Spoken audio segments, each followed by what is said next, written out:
Muy buenos días, amados hermanos. Les saludo como cada domingo en el amor del Señor. Y por supuesto también saludamos a todos quienes nos ven a través de nuestra señal en la internet. Vaya para ellos también nuestro abrazo, nuestro cariño. El día de hoy, hermanos, como ya ha sido habitual a lo largo de todo este año, estamos analizando la primera carta del apóstol Pablo a tesalonicenses o a los hermanos de Tesalónica. Esta ciudad, ¿no es cierto?, que se encontraba en la provincia de Macedonia y que representa el ingreso o la llegada, mejor dicho, del evangelio a lo que es Europa. Ya hasta antes de eso se había concentrado básicamente en el Medio Oriente y la zona de lo que es hoy Turquía. Pero cuando Pablo cruza, ¿no es cierto?, ya hacia Filipos, que es la primera parada que tiene, entra el evangelio entonces en Europa. El día de hoy vamos a analizar el capítulo 4 y nos vamos a tomar de los versículos 9 al 12.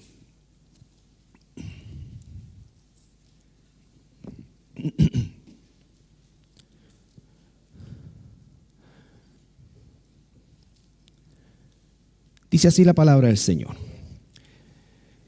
Pero acerca del amor fraternal, no tenéis necesidad de que os escriba, porque vosotros mismos habéis aprendido de Dios que os améis unos a otros. Y también lo hacéis, así con todos los hermanos que están por toda Macedonia.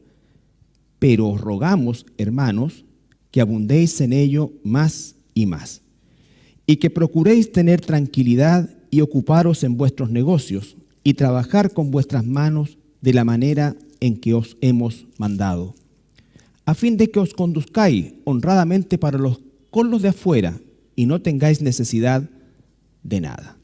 Padre, gracias te damos en esta mañana por la oportunidad preciosa que nos das de examinarla, de poder tu palabra, Señor, a conocerla, Señor, profundizarla y sobre todas las cosas, Señor, honrarte por medio de la aplicación de ella. Gracias por cada uno de mis hermanos, los que estamos aquí y los que nos ven, y que tu bendición sea sobre nosotros en el nombre de Jesús. Amén. Bueno, estamos en el capítulo 4, ¿no es cierto? Ya estamos, como se diría en la hípica, en la recta final. Y el capítulo 4 lo inaugura el apóstol Pablo, ¿no es cierto?, con exhortaciones. Recuerde que si usted ha estado asistiendo a los estudios del día miércoles, y cuando revisamos el don de exhortación y hablamos de la exhortación en particular, habitualmente nosotros la tenemos asociada casi como a una reprimenda, y la verdad que no es así, ¿no es cierto? Gran parte de lo que se habla de exhortación en la Escritura tiene que ver justamente con corrección, pero también con consolación, con apoyo, con un poco remecer, como quien dice, en amor a hermanos que necesitan, ¿no es cierto?, del apoyo de la iglesia. En este caso, el apóstol lo que está haciendo es principalmente entregar esa exhortación a través de ir afinando, como quien dice, el comportamiento de ellos, que se encuentran inmersos en una cultura, como ya la hemos descrito varias veces, muy complicada desde el punto de vista del libertinaje sexual, en fin, de abundante esclavitud. Por lo tanto, vamos a ver un poco acerca de eso también el día de hoy. Y la primera exhortación que aparece en el capítulo 4 tiene que ver justamente con eso, con establecer la normativa bíblica para el matrimonio y la unión entre un hombre y una mujer, ¿no es cierto? Recuerden que vivían en una cultura donde la mujer propiamente tal más bien era mirada como un objeto, y los grandes filósofos estaban normalmente influenciando algo que era legal, la posibilidad de tener concubinas, la posibilidad, ¿no es cierto?, de tener amantes sin ser considerado adulterio, y normalmente se reservaba la esposa para poder tener descendencia, debido a que para ser un ciudadano griego o romano, ¿no es cierto?, tenía que nacer de un matrimonio. ¿Ya? Todos los otros hijos eran considerados absolutamente ilegales y la gran mayoría de ellos terminaban como esclavos. ¿Ya? Entonces, esa situación es muy compleja, y en esa instancia ¿no es cierto?, es que se está desarrollando esta iglesia a la cual el apóstol Pablo asistió por poco tiempo. Lo máximo son 6 meses, lo que piensan varios autores, lo mínimo es 1 mes, ¿ya? Pero sea el uno o el otro, igual es un poco tiempo para establecer una doctrina que va absolutamente en contra de la cultura en la cual han vivido toda su vida. Esto suena muy difícil y seguramente los hermanos estaban en un proceso de transformación, lo que les generó una persecución ahora de su propia gente. En un principio los que expulsaron a Pablo de Tesalónica fueron los judaizantes, si ustedes se recuerdan. Pero cuando los tesalonicenses como tal comienzan a tener esta transformación, son perseguidos por la propia gente de Tesalónica, o sea, por el pueblo tesalónico. Entonces, el apóstol está animándonos en eso, pero a la vez les dice, ustedes ya lo están haciendo, ¿no es cierto? La idea es que lo sigan haciendo, lo sigan desarrollando, sigan marcando esa diferencia en el ambiente donde se encuentran. Luego pasa a hablarles acerca de la voluntad de Dios, que es vuestra santificación. Recuerden que la palabra santo significa apartado, pero no aislado. El santo, que es un acto posicional de la gracia de Dios, es desarrollar, ¿no es cierto?, estando apartado. ¿Apartado de qué? En este caso y en todos los casos, del pensamiento de la cultura, de la corriente del mundo, pero estar en medio, porque a continuación habla de la voluntad de Dios es vuestra santificación. Es decir, la santificación es la expresión práctica o en movimiento de ser un santo, ¿no es cierto? Santo no es la figura estática que promulga el catolicismo romano y que ha traído tanta confusión al mundo, sino que santos son pecadores salvados por la gracia de Dios, puestos, ¿no es cierto?, apartados y a la vez transformados con el propósito de ser efectivamente las herramientas que Dios usa en este mundo para seguir atrayendo a los demás, a sus ovejas, ¿no es cierto?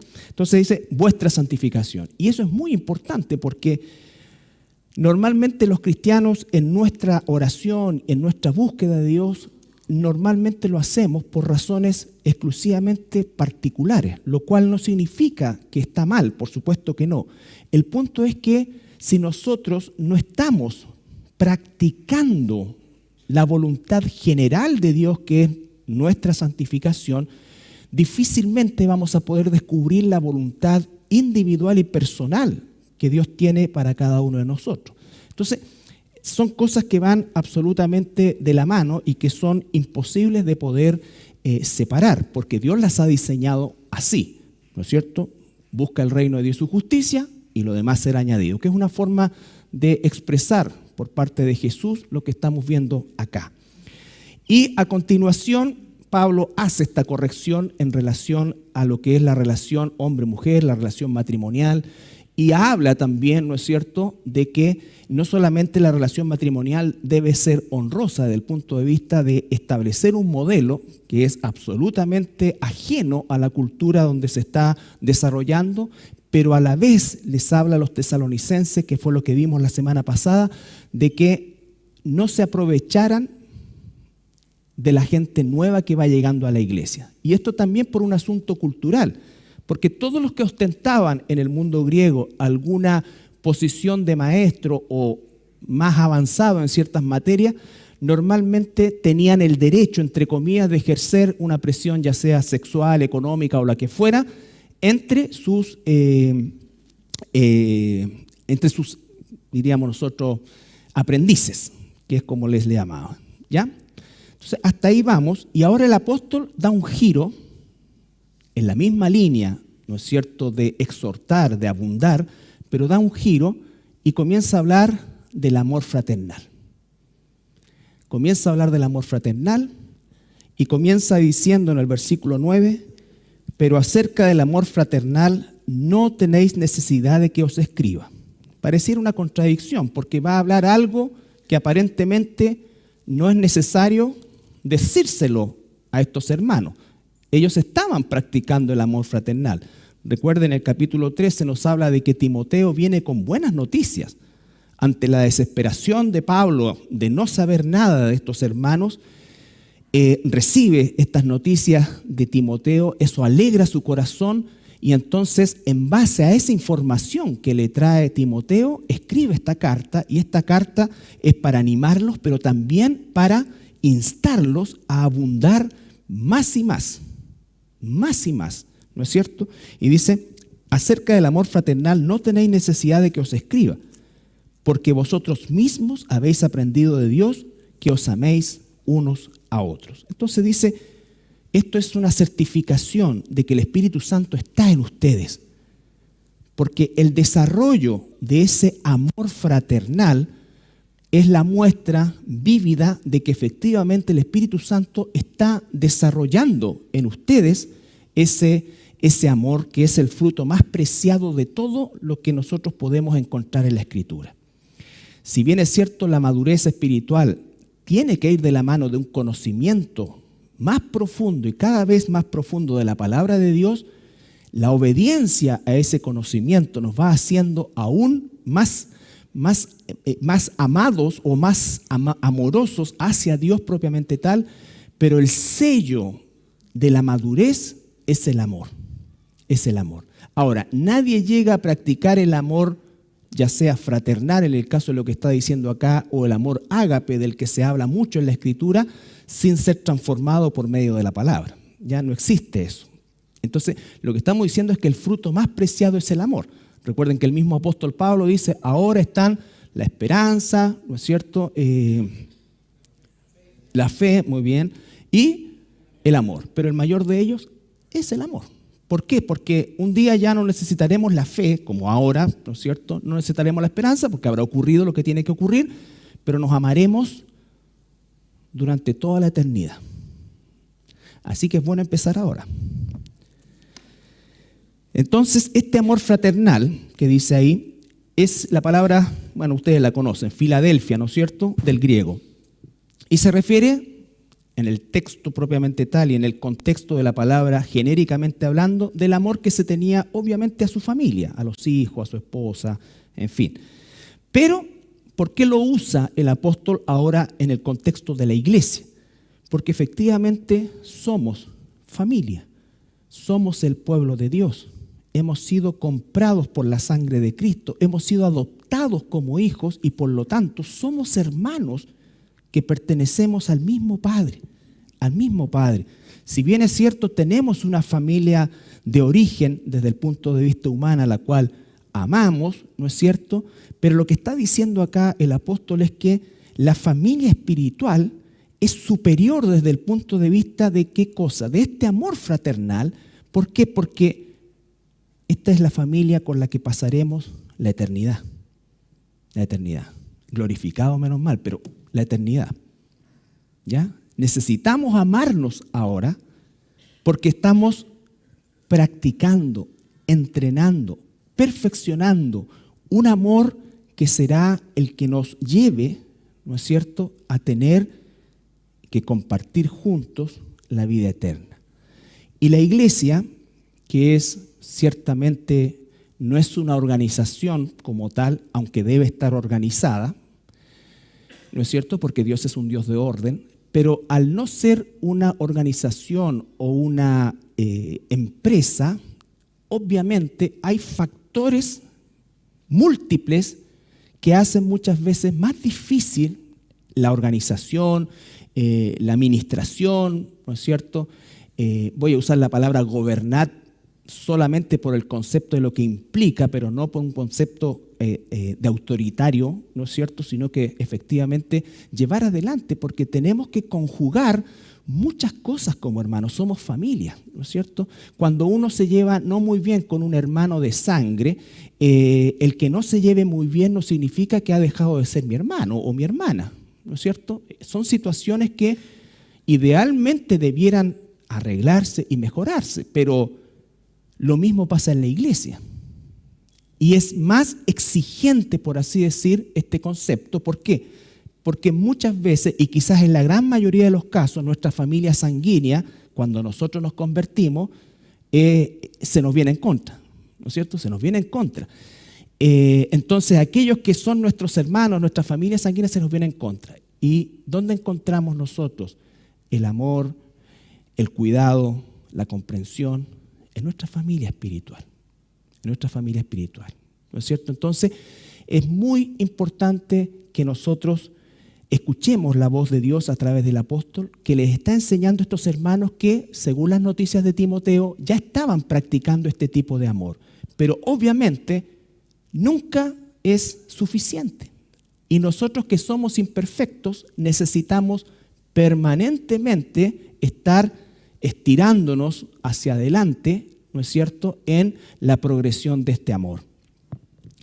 Fíjense que solamente para graficar esto, la transformación, ustedes conocen al apóstol Juan, por supuesto, al apóstol Juan, no a Juan el Bautista. Bueno, el apóstol Juan es conocido en el Nuevo Testamento cuando Jesús lo conoce, mejor dicho, o lo llama, junto a su hermano Jacobo o Santiago, los considera y les llama y les pone por sobrenombre los hijos del trueno, ¿ya? Y no por nada. A Pedro le pone roca, no precisamente porque era muy fuerte, sino que porque era más duro que no sé qué. Es decir, era un tipo realmente obstinado. Entonces Jesús le pone sobrenombre, así que los sobrenombres son bíblicos. No se vaya a enojar usted. Entonces, y en una ocasión, si ustedes se recuerdan, cuando ven una situación media complicada, ¿qué es lo que le dicen a Jesús? Señor, ¿quieres que hagamos caer fuego sobre esta gente?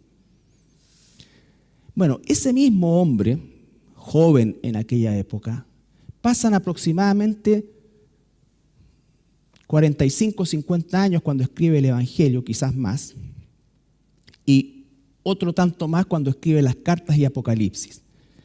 Y resulta que encontramos a este hombre completamente transformado al punto que se conoce como el apóstol del amor, ¿no es cierto? En sus 3 cartas, en su Evangelio, hace un énfasis tremendo en el amor fraternal, al amor a Dios, el amor a la palabra, el amor entre hermanos, el amor sacrificial. Él, siendo anciano ya, se dice que era parte de la congregación de Éfeso, y todo lo que habla, todo lo que escribe está relacionado con el amor fraternal. Al punto que él dice, si alguien dice que ama a Dios que no ve y no ama a su hermano que sí ve, entonces ¿sabes qué? Está mintiendo. Está mintiendo. Y ese es el proceso de transformación que ocurre también con Pedro. Este hombre ocupa la expresión permanentemente hijitos, hijitos, en una forma muy tierna de dirigirse hacia sus hermanos. Entonces lo que vemos nosotros es ese proceso de transformación, y probablemente ese sea un factor fundamental en medir de alguna manera nuestra madurez, nuestro desarrollo, nuestro crecimiento. No solamente en el crecimiento en cuanto a la palabra, por supuesto que tenemos que hacerlo. Yo no quiero que piensen, no, yo soy sumamente amoroso en el Señor, pero no tengo idea de la Biblia, porque en realidad no quiero meterme cosas en la cabeza, pero soy muy, muy amoroso. No. Todas esas cosas, esos arreglines que queremos hacer nosotros permanentemente para saltarnos ciertas cosas, es como, oh, tengo una relación preciosa con el Señor, vamos a tener un culto familiar, pero no quiero nada con la iglesia. Eso no es correcto desde el punto de vista bíblico, y consciente o inconscientemente estamos mintiendo. Estamos mintiendo. Entonces, el tema del amor es preponderante en toda la Escritura. ¿Ya? Romanos 12.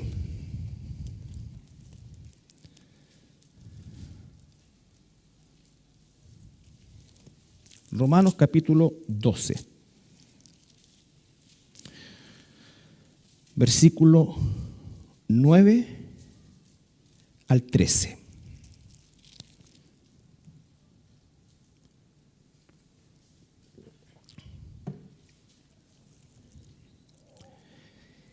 El amor sea sin fingimiento.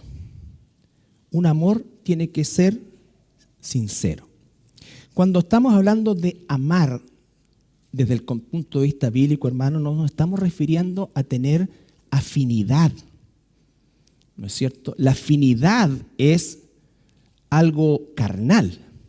Imagínese que Jesús tuviera afinidad con algunos de nosotros. Qué injusto sería, ¿no es cierto?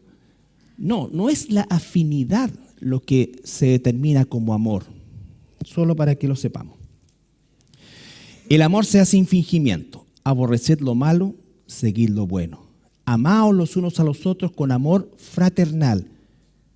Y aquí da algunas expresiones prácticas. En cuanto a honra, prefiriéndoos los unos a los otros.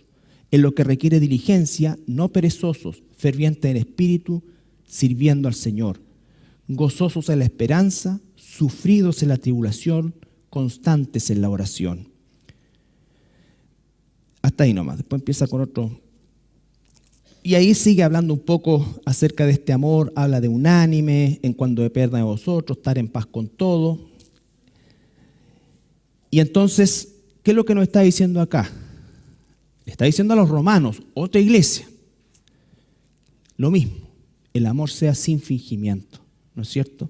Realmente sea un amor sincero, no sea un amor por cumplir, ¿no es cierto? Y si no tengo ese tipo de amor aún, tengo que cultivarlo. No me puedo quedar con que en realidad no, yo soy súper sincero y no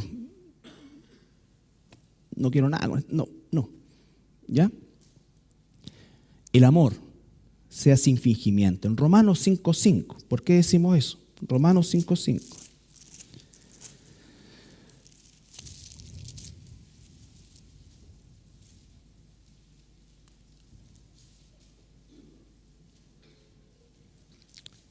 En el contexto está hablando aquí Pablo en cuanto a los resultados de la justificación. Y la esperanza no avergüenza, porque el amor de Dios ha sido derramado en nuestros corazones por el Espíritu Santo que nos fue dado.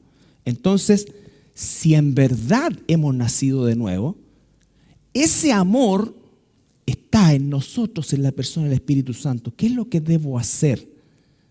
Desarrollarlo, buscarlo, orar por eso.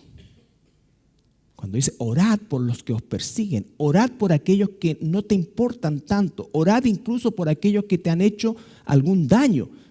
Nunca somos más parecidos a Cristo que cuando se desarrolla ese amor. Y ese amor no surge de la noche a la mañana, surge de un proceso doloroso,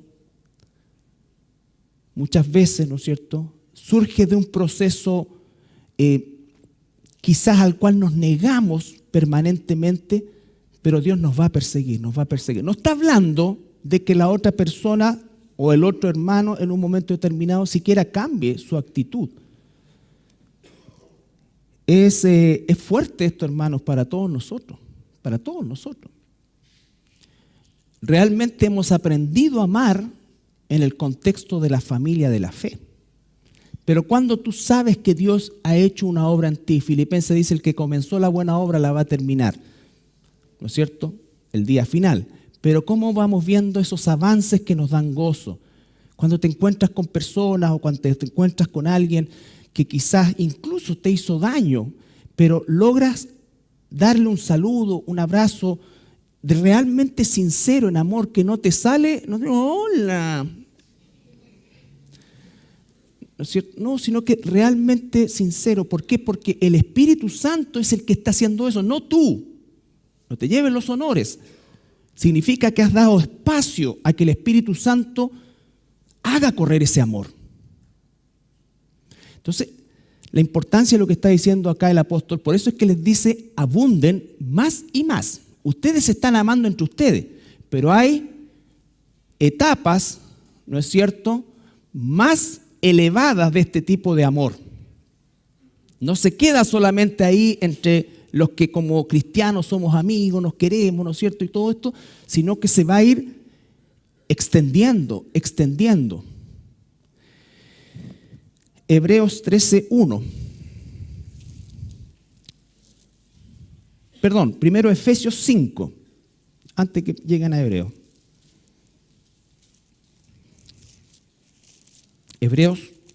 Efesios 5, 1 y 2. Otra iglesia. Esto no fue un mensaje exclusivo para Tesalónica, este es un mensaje y una directriz a toda iglesia. Y el día de hoy a esta nuestra iglesia. Sed pues imitadores de Dios como hijos amados. Imitadores de Dios. ¿De Dios el Padre? No, de Dios el Hijo. ¿Quién más que Jesús es la muestra perfecta del amor? Él fue a la cruz en amor a su Padre, en obediencia a su Padre. Él fue a la cruz porque nos amó antes de que nosotros lo amáramos. Entonces, la mayor expresión del amor a Dios Padre y la mayor expresión hacia el prójimo la da Jesús. Por eso dice acá, sed imitadores de Dios. ¿No es cierto? ¿Qué fue lo que Jesús dijo en la cruz? Ya van a ver 3 días más y esta cuestión. No. Padre, perdónalo, porque no saben lo que hacen. ¿No es cierto? Ese es el amor perfecto. Nosotros no vamos a llegar a ese punto quizás, de hecho. ¿No es cierto? Pero tu vida, mi vida, tiene que extenderse hacia las pequeñas cosas, las pequeñas experiencias comparado con Jesús que nos toca vivir de desprecio, de traición, de lo que sea, ¿no es cierto? De hecho, ahí en Romanos el Señor dice por medio de Pablo, no se vengan ustedes mismos. Tarde o temprano, en esta vida o en la otra, si no hay arrepentimiento de parte de esas personas, entonces soy yo el que pagaré. Y nuestra oración debiera ser que se arrepientan, que se vuelvan a Dios. No para que nos vengan a pedir perdón, sino para que no vayan al infierno. Porque si no hay un cambio en sus vidas, ciertamente el infierno es el destino para ellos. Estamos en Efesios 5, 1. Sed pues imitadores de Dios como hijos amados y andad, ¿se dan cuenta? Esa es la santificación, lo práctico. Andad en amor como también Cristo nos amó y se entregó a sí mismo por nosotros, ofrenda y sacrificio a Dios en olor fragante. Y yo creo que todo cristiano tiene absolutamente claro que la entrega de Jesús por mi salvación no tiene ninguna justificación y ningún merecimiento más que ese amor indescriptible de Dios por nosotros. Entonces, el concepto del amor lo vimos en Tesalónica, que es la carta que estamos examinando, en Roma, y la vemos en Éfeso. El apóstol Pedro, escribiendo a los judíos dispersos, o israelitas dispersos, en el capítulo 1 de Primera de Pedro,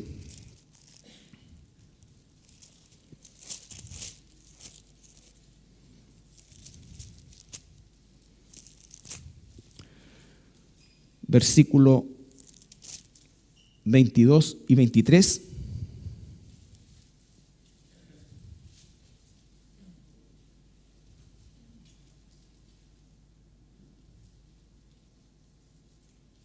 Habiendo purificado vuestras almas por la obediencia a la verdad, mediante el Espíritu, para el amor fraternal no fingido, amaos unos a otros entrañablemente de corazón puro, siendo renacidos no de simiente corruptible, sino de incorruptible por la palabra de Dios que vive y permanece para siempre. Entonces, hay una riqueza en estos versículos, hay una riqueza en esto en relación al amor, porque dice varias cosas, repite el concepto de amor fraternal no fingido, entrañablemente de corazón. ¿Por qué? Porque hemos renacido de una simiente no corruptible, sino que incorruptible. Y por la palabra, por supuesto, que nos va transformando. Por eso dice Jesús, el que ama El que me ama obedecerá mi palabra, ¿no es cierto? Y si Él nos manda a amarnos unos a otros, es porque lo podemos hacer. ¿Por qué? Porque el Espíritu Santo, ¿no es cierto?, es quien ha derramado el amor de Dios en nosotros. Ha derramado el amor de Dios en nosotros. Tenemos que cultivarlo, tenemos que crecer en ese amor. Y cuando crecemos en ese amor, disminuye nuestro amor natural, carnal. Y muchas veces un amor con fingimiento. ¿No es cierto? Porque somos amorosos con personas que nos convienen. Somos atentos y cuidadosos con personas que nos convienen. Aquellos que no nos convienen no nos importan mayormente. Entonces, la vida cristiana es totalmente distinta. Y esa es la diferencia que se debiera marcar. Volvamos a Tesalónica.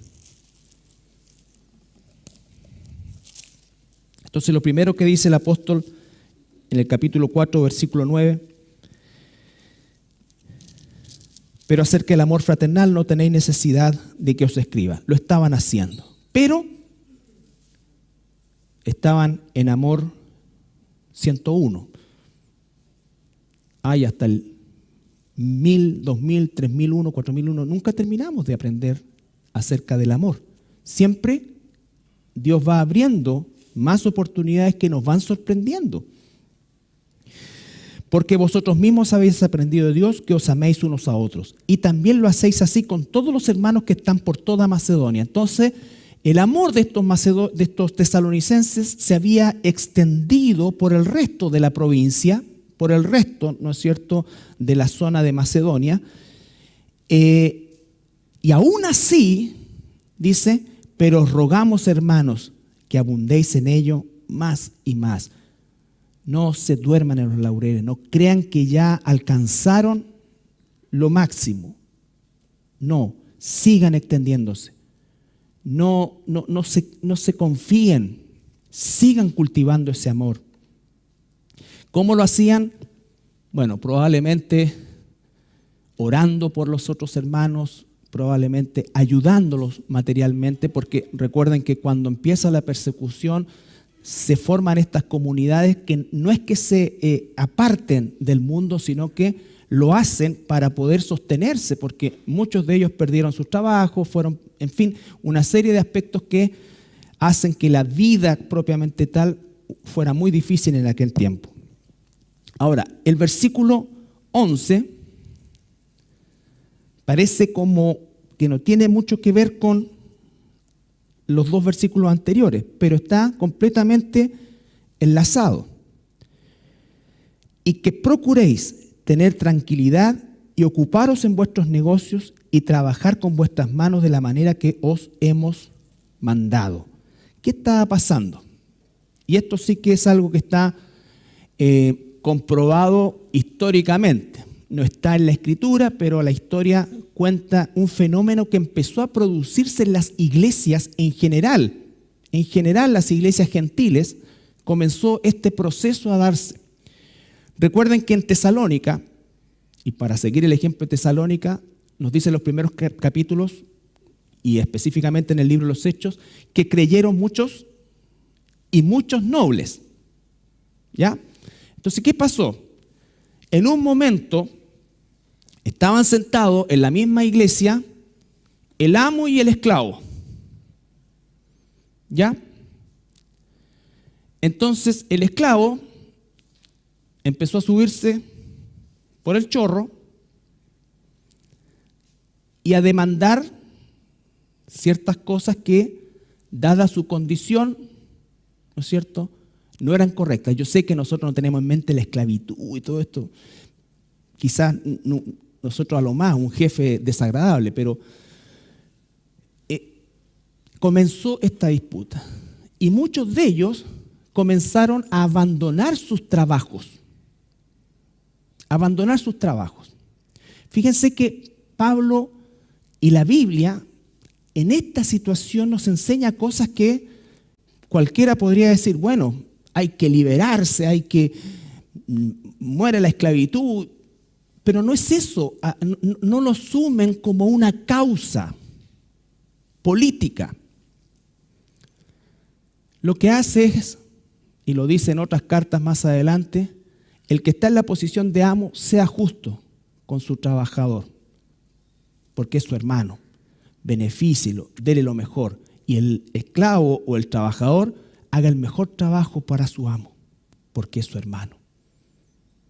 ¿Ya? Y eso es un golpe a la cátedra, como se diría, porque no nos habla de esta búsqueda permanente, y lo que dice es: el que fue llamado esclavo, bueno, si puede librarse, hágalo, pero por las vías legales del momento, por injustas que parecieran. ¿Qué significaba eso? Que el único que tenía potestad de liberarlo era su propio amo. Así funcionaba la cultura. Y eso es lo que nos habla del concepto de la cultura, ¿no es cierto? Y cómo el evangelio impacta en esa cultura. Nosotros, como trabajadores, como parte quizás de una compañía, de una empresa, de un emprendimiento, va a suceder que en algún momento determinado entonces va a estar mi jefe en la iglesia y voy a estar yo, o la dueña del negocio y voy a estar yo. ¿Cómo me voy a comportar? Aló, no voy a poder ir porque tengo un culto de oración. O debiera ser lo contrario. Debiera ser efectivamente. Era como cuando yo estaba en el mundo secular, como se dice los ciúticos, ¿no es cierto? Y tenía un compañero, que era subalterno mío, ¿no es cierto? Y bueno, y llegaba atrasado a todas las reuniones, porque estaba haciendo el devocional. Bueno, en ese tiempo no era tan delicado como ahora, lo agarré a la solapa un día y lo amenacé, o sea, así una mete, va cuspeando. Porque tenía todo el otro lote que empezaba ya, por supuesto, y con justa razón. O te levantáis una hora antes o lo hacías en la noche cuando llegué a tu casa, pero una maita y para afuera. No debe ser así, debe ser todo lo contrario. Todo lo contrario. Y eso, hermano, va de la mano con lo que va a decir el versículo 12. A fin de que os conduzcáis honradamente para con los de afuera y no tengáis necesidad de nada. Debe ser al revés. No solo que no se note una preferencia o que no haya una preferencia, sino que justamente se note lo contrario. En vez de llegar tarde, llego más temprano que todos. En vez de el esfuerzo, ¿por qué? Porque eso es un testimonio hacia afuera. No hay cosa más horrenda que alguien que se llame cristiano sea un flojo, ¿no es cierto? Sea alguien que no cumple bien su trabajo y sea alguien que además se sirva del nombre cristiano para entrar en ciertos círculos, quizás dentro de una compañía o lo que sea. Entonces es todo lo contrario. Dice, veamos 1 Timoteo, capítulo 2. Versículo 1 y 2.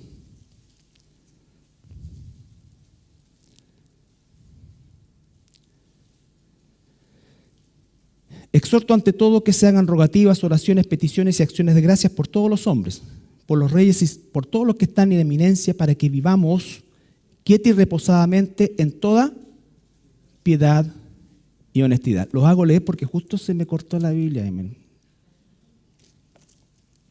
Piedad y honestidad. Piedad y honestidad. Está hablando en el contexto del trabajo.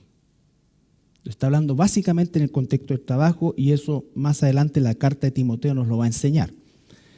Entonces, lo que está sucediendo es que el apóstol está diciendo a estos hermanos de Tesalónica, ustedes tienen que desarrollar su vida laboral, porque el trabajo no es una maldición producto del pecado. Si usted ha leído el Génesis, se dará cuenta que el trabajo es antes de la caída. Dios creó al hombre, dice, y lo coloca en el huerto para que lo trabaje. ¿No es cierto? Para que lo trabaje. Por supuesto que las condiciones después de la caída cambian, es verdad. Pero aún así, con las condiciones que encontramos tan extremas como esta situación de esclavitud, hace que ¿qué? Que efectivamente el principio continúa. Porque honramos a Dios cuando trabajamos honradamente, cuando tenemos una vida quieta, no pasiva, quieta. ¿Qué significa? Que no nos metemos en tonteras, que no nos metemos en cosas en las cuales el Evangelio no cuenta. No nos metemos en causas sociales, hermano. En Estados Unidos hay todo un boom del Evangelio social y están pretendiendo cambiar leyes. Y se puede mirar casi como una instancia aceptable en el sentido de que se presenta como un mandato bíblico y no es un mandato bíblico. Y este es el ejemplo más grande. La iglesia ni siquiera influyó en la política del imperio. Influyó en las personas del imperio. Aquel que era un amo malo, por decirlo de alguna manera, se transformó en un jefe, en un dueño bueno, que cuidó, que honró. Y los esclavos, que lo único que querían era matar en algún momento a ese amo, se transformaron en trabajadores honrados. Eso es lo que tiene que suceder. Eso es lo que tiene que suceder. Eso es lo que tiene que verse en un cristiano. ¿Tenemos derechos? Tenemos derechos. ¿Pueden hacerse uso de esos derechos? Por supuesto, porque así como tenemos derechos como ciudadanos, tenemos deberes.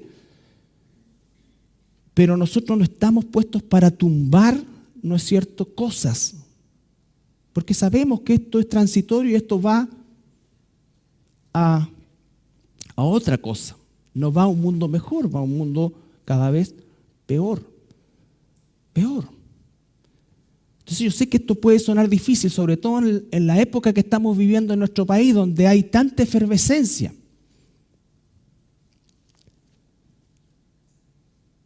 La pregunta es si esa efervescencia se encuentra en mi deber, en mi trabajo, y estoy honrando a Dios como dice la palabra, y no haciéndolo para que me vean solamente, sino porque Él me está viendo. Y mi trabajo es diligente porque Él me está viendo. Y como es diligente porque Él me está viendo, obviamente que el resto se beneficia. Se beneficia. Pero no vamos a tomar las armas, aunque te den las ganas, aunque toda la cuestión. Entonces, lo que debemos hacer es no ver las noticias de Chilevisión, no.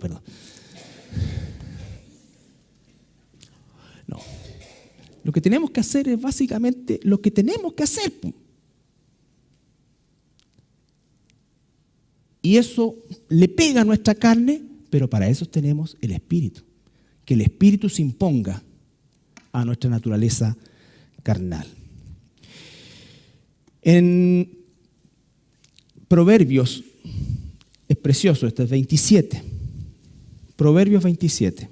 Voy a leer uno del Antiguo y uno del Nuevo. Proverbios 27. Versículos 23 al 27.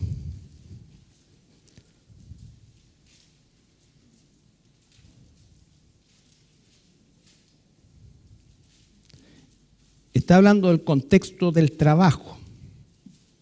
¿Ya? Está refiriéndose a un pastor. Las ovejas que están, no traten de espiritualizar esto tiene que ver con el trabajo. Sé diligente, 23. Sé diligente en conocer el estado de tus ovejas y mira con cuidado por tus rebaños, porque las riquezas no duran para siempre. ¿Y será la corona para perpetuas generaciones? Es una pregunta. O sea, incluso habla de que hacer un buen trabajo significa dejar un mejor lugar para quien vendrá después. Saldrá la grama, aparecerá la hierba, y se segarán las hierbas de los montes. Los corderos son para tus vestidos y los cabritos para el precio del campo. Y abundancia de leche las cabras para tu mantenimiento, para mantenimiento de tu casa y para sustento de tus criadas. Hay que trabajar, hay que sustentar. El trabajo bien hecho honra a Dios. Honra a Dios. Ahora, obviamente, el trabajo no puede transformarse en nuestro ídolo. Al punto de que entonces yo no tenga vida eclesiástica por el trabajo. Tengo que buscar las instancias. Pero les digo una cosa, ¿se puede? Claro que se puede. Claro que se puede. ¿Requiere mayor esfuerzo? Sí, requiere mayor esfuerzo. Pero no solamente vale la pena, sino que va cambiando nuestra vida. Nuestra vida. La importancia de entender la productividad, el que seamos diligentes, es básico para entender lo que eso significa y el impacto que tiene en el mundo secular incluso. Y de hecho, dice en Gálatas,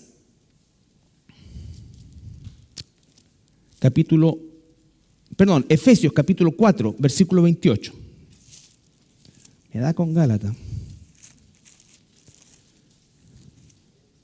Efesios 4, 28.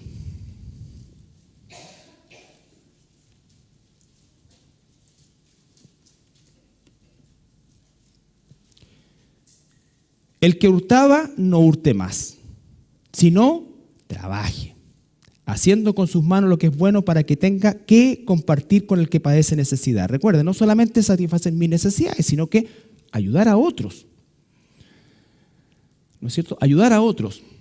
No a que sean unos vagos, sino que ayudarlos a avanzar. Podemos estar un poquito mejor que aquel que a lo mejor tiene un trabajo donde recibe menos remuneración y tiene una necesidad y nosotros podemos ayudarlo.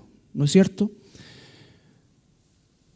Entonces, en la cultura de aquella época, el trabajo lo realizaban los esclavos. Culturalmente era algo absolutamente inapropiado que un amo trabajara. El trabajo lo hacían los esclavos. Esto fue tan potente y se desarrolló a lo largo de los siglos por causa del pensamiento católico romano, que para poder ser alguien importante o eras cura o eras parte de la nobleza o eras parte, ¿no es cierto?, del ejército.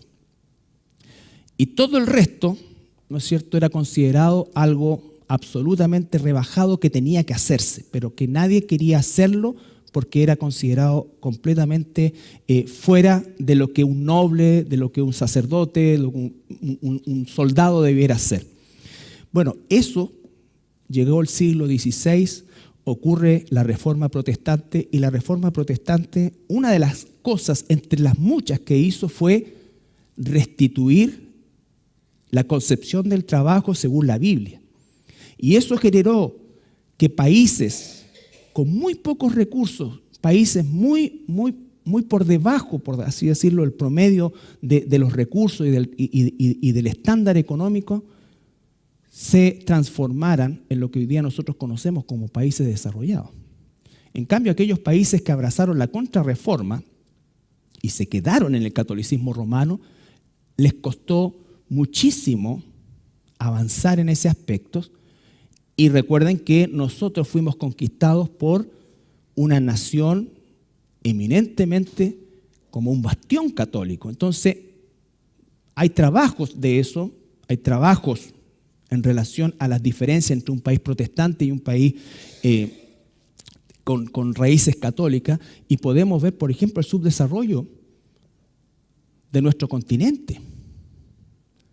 Obviamente hoy día la corrupción está metida en todos lados, pero las bases de aquellos países que se formaron y se enriquecieron a raíz de la cosmovisión bíblica del trabajo, del matrimonio y de la familia, son países que hasta el día de hoy reciben réditos de esos inicios.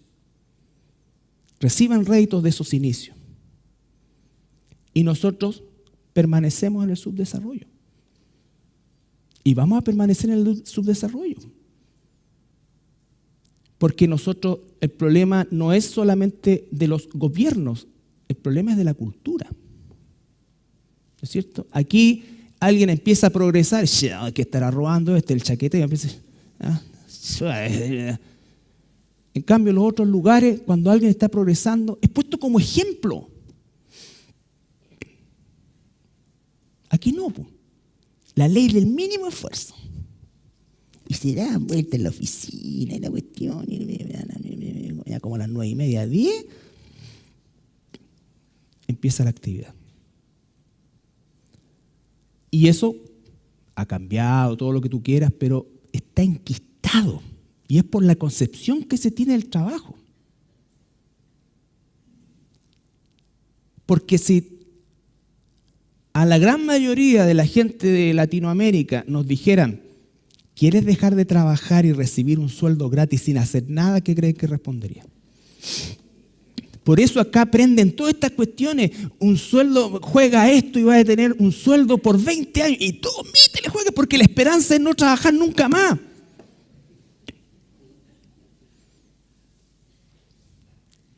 La cuestión es pegarle el palo al gato, como quien dice, y no trabajar más. Bueno, ese es un paréntesis para ver cómo la cultura católica romana, que le ha hecho tanto daño a Latinoamérica, uno de los daños es ese. De hecho, el catolicismo romano recién en el siglo XX, por allá por el 1920 y tanto, 30, surge este cura, el escribe Balaguer, y forma la famosa orden de los... Nadie lo sabe. Opus Dei, muy bien. Y son los católicos con más plata. Los católicos con más plata. Están los franciscanos, todo, arrastrando el poncho. Los Opus Dei, para arriba. Claro, para mantener 14 hijos, pero todo para arriba. Entonces, pero recién en el siglo XX. Y una porción muy selecta.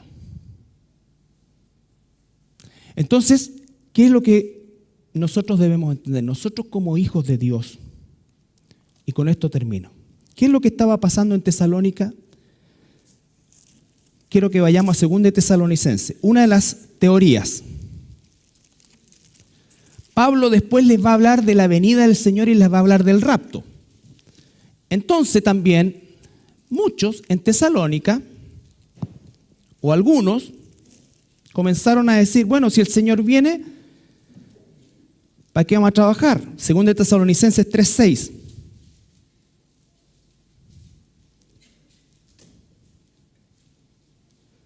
Pero os ordenamos, hermanos, en el nombre de nuestro Señor Jesucristo, que os apartéis de todo hermano que ande desordenadamente y no según las enseñanzas que recibisteis de nosotros. Porque vosotros mismos sabéis de qué manera debéis imitarnos, pues nosotros no anduvimos desordenadamente entre vosotros, ni comimos de balde el pan de nadie, sino que trabajamos con afán y fatiga día y noche para no ser gravosos a ninguno de vosotros. No porque no tuviésemos derecho, sino por daros nosotros mismos un ejemplo para que nos imitaseis.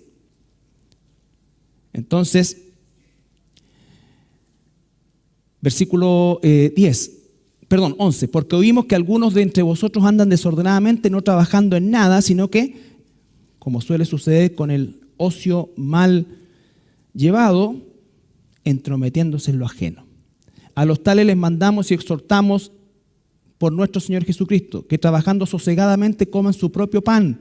Y vosotros, hermanos, no os canséis de hacer bien. Si alguno no obedece lo que decimos por medio de esta carta, a ese señaladlo y no os juntéis con él para que no se avergüence. Mas no lo tengáis como enemigo, sino amonestarle como al hermano. Es como que de repente apretó el acelerador Pablo y después sacó la pata. Claro, porque se le va la máquina. De hecho, dice aquí también, el que no trabaja no coma. ¿Ya? Entonces, para terminar, volvemos a Tesalonicenses.